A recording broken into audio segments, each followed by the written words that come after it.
मटियारी का खबर शामिल कयूं पिया। नरेश कुमार जी रिपोर्ट मुताबिक मटियारी अवामी प्रेस क्लब में 10 दरी जो रहवासी नौजवान दो खुश्क सहाफ़िन अॻियां एहतजाज दौरान इल्ज़ाम हणंदे ॿुधायो त मूं लाल परी नाले छोकिरीअ सां पसंद जी शादी कई हुई, जेका लॻभॻि 5 महीना मूंसां गॾु रही ऐं जेको पैसो ॾोकड़ घर आणींदो हुयुसि उहो सभु खणी पंहिंजे घर वारनि ॿाहिरनि खे ॾेई छॾींदी हुई।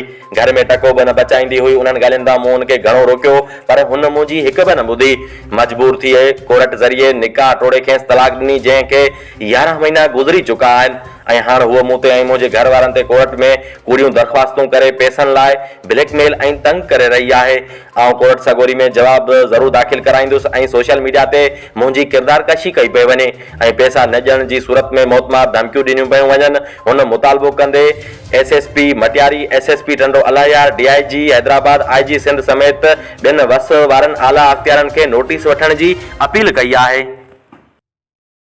तो एसएसपी मटियारी एसएसपी टंडोलार, डीआईजी हैदराबाद सिंध वारनि खे रिक्वेस्ट थो कयां त हिननि लालपुरी वारनि जा जेके ॿाहिरि आहिनि मूंखे धमकियूं ॾेई रहिया आहिनि त असांखे 15 लाख रुपया ॾे न त तोखे ऐं तुंहिंजे घर वारनि खे मारींदासीं या ही कंदासीं या ब्लैकमेल पिया कनि। हाणे महिरबानी करे हिननि जो जेको बि टोलो आहे हिननि खे गिरफ़्तार कयो वञे ऐं हिननि खे कोर्ट जा नोटिस ॾिना वञनि। ही मूंखे कंहिंजे नंबर तां रोज़ धमकियूं था ॾियनि ऐं मुंहिंजे भेणनि भाइरनि खे बि धमकियूं पिया ॾियनि।